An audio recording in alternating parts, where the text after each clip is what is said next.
Bismillah.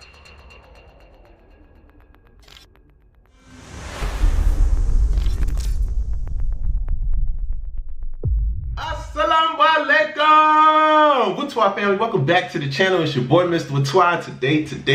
Hey yo, skirt, man, check this out. Alright guys, we got this video today. It's called Muslims versus Vikings, the real story. Alright, let's get into it now. Remember, if this is your first time on the channel, make sure you go ahead and subscribe and join the Whaatwaa family. Also, before we get started, put a like on this video. Remember, if you got a video you want me to react to, get down in the comment section, post the link, and I will get to it, man. Let's go ahead and check this video out. Should be very interesting. Alright, let's get to it. Whaatwaa!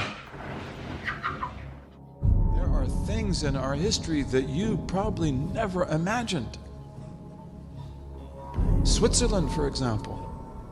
You know where Switzerland is, right? That beautiful little country where my grandfathers come from, in the mountains between Italy and Germany. Switzerland. Did you know that Muslims were in Switzerland in force for 150 years? Very interesting. How did they get there? Caliphate of Cordoba. The Caliphate of Cordoba. What? And what would they be interested in doing in Switzerland? Oh, they were smart people. And how did they do it? Sea power. Because Spain is always a sea power. Portugal is always a sea power. But the Muslims in Spain and Portugal, they controlled the Atlantic and the Mediterranean. And they built incredible ships. They built incredible ships. And why did they build such incredible ships? Vikings.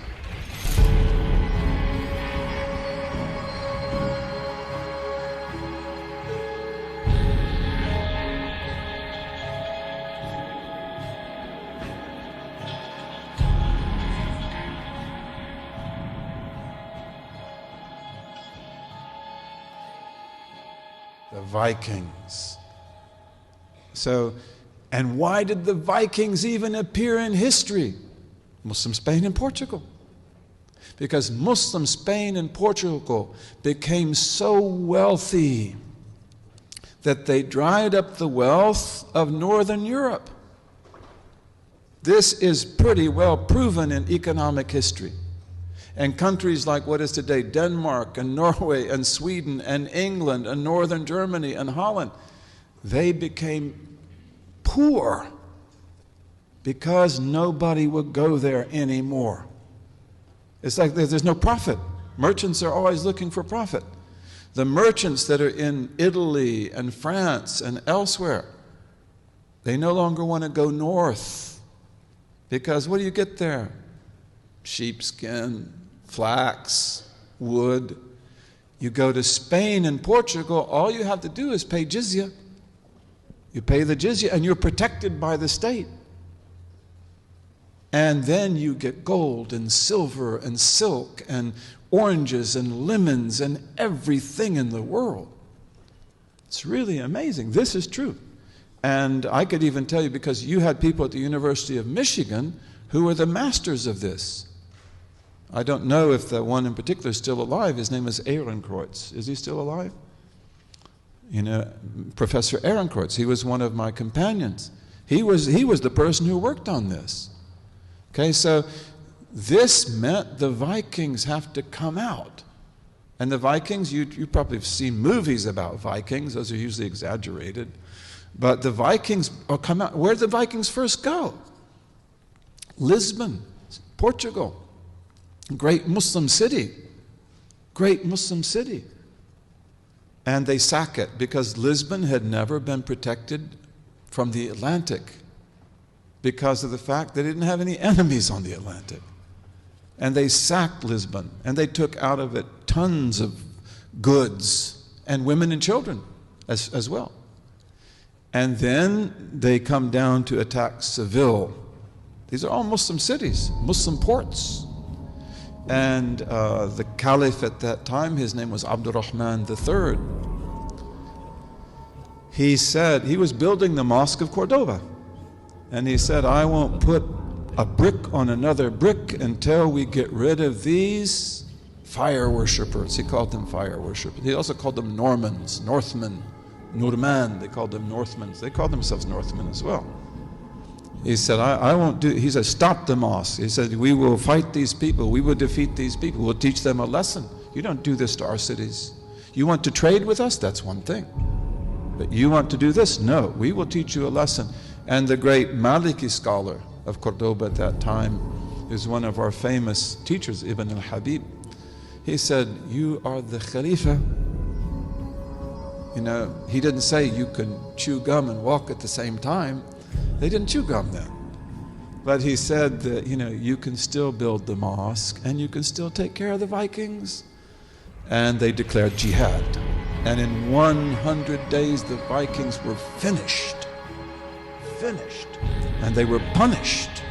And many of the Vikings became Muslims. And they were settled in Spain in a city that I visited called Jerez de la Frontera. Jerez de la Frontera, which we called in Arabic Sheresh. And it always remained a Scandinavian Muslim city. And there were Vikings in Denmark as well. And ambassadors went to Denmark to see who are these Vikings and how do they fight. Because they have these really fast ships that they use to attack. But what do they do with the women and children? Because they take lots of women and lots of children, we have to ransom them.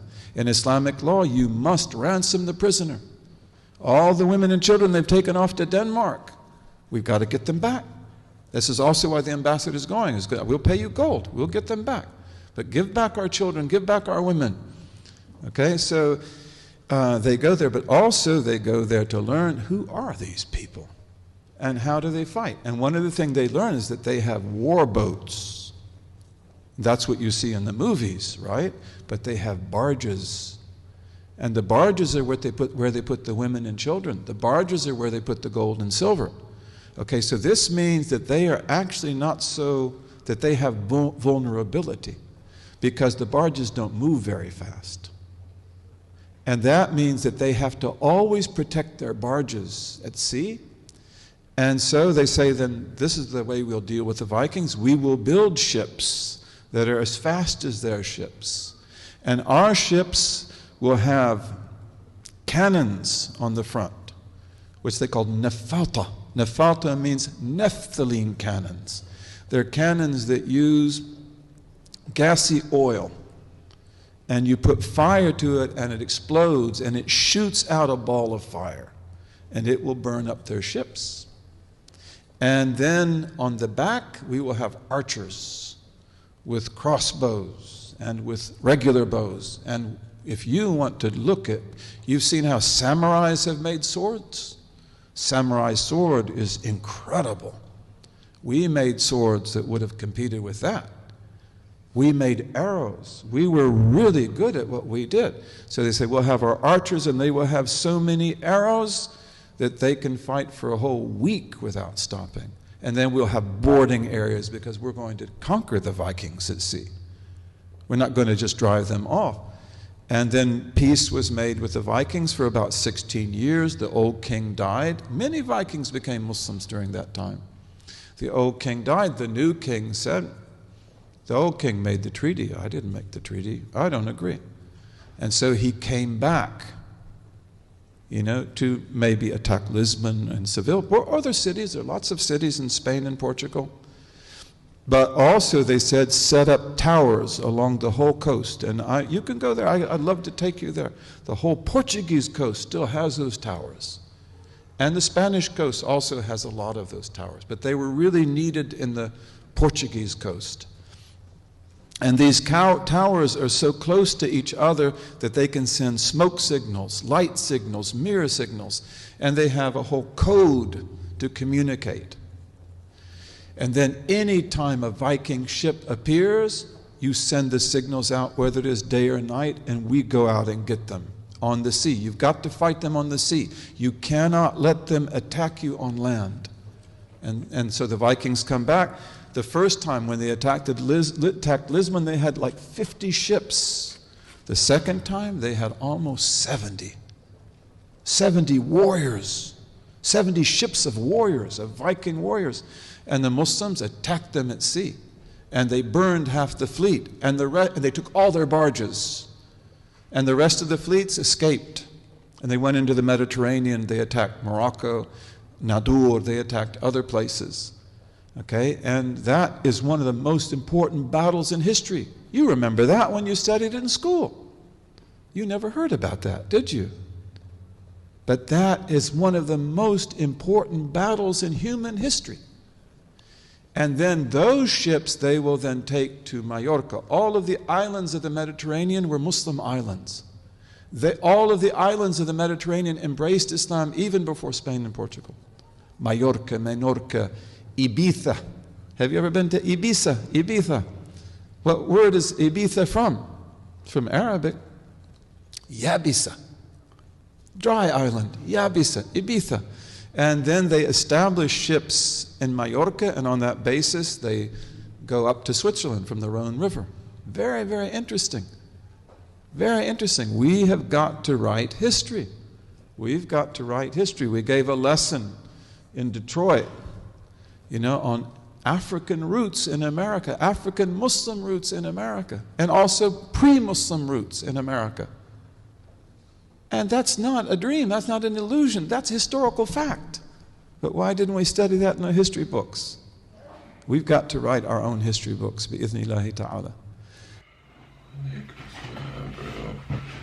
Yo, Whaatwaa family, please get down in the comment section. Let me know what you think about this video. Also, if you got a video you want me to react to, please get down in the comment section, post the link, and I will get to it. Now, Whaatwaa family, I have never heard of this story. Muslims versus Vikings? Since when? I didn't even know this was even true. And just like the Sheikh was saying, why don't they teach this in school? Or even we learned about it, but they didn't go into detail about it being Muslims. Of course, I heard about stories about Vikings versus the Trojans and Trojans versus this or things of that nature, bro. Why aren't we being taught the truth that Muslims did, versus the Vikings and they won? I mean, they won. They don't teach that at school, man. Whaatwaa family, get down in the comment section. Let me know what you think about this video. Also, if you got a video you want me to react to, please get down in the comment section, post the link, and I will get to it. Now, Whaatwaa family, this is what I want to say. A lot of times, we go through, looking at things on the internet, just like now, we just watched this video, we're watching it on the internet, watching it on YouTube or Facebook or wherever you're watching it at. But honestly, guys, I think the best thing that we need to do is open up the Quran and read, and then open up other books and read. I feel like there's more information out there that we are not absorbing because a lot of us just don't want to read. Point blank simple. We just don't want to read. We want the information to be spoon-fed. But in all actuality, we need to go out there and read and understand more. We need to go out there and basically broaden our mindset. Strengthen our iman, in a sense. It's the only thing that I'm saying. But honestly, guys, I did not know nothing about this at all. I'm literally watching this and I'm like, it's your boy, Mr. Whaatwaa, man. Thank you to the Whaatwaa family member that posted this link in the comment section. Thank you so much. I will be in the comments, reading all you guys' comments. If this is your first time on the channel, make sure you go ahead and subscribe and join the Whaatwaa family. Also, before you leave the channel, put a like on this video. And guys, I will see you tomorrow, inshallah. So please take care. Stay safe. Whaatwaa!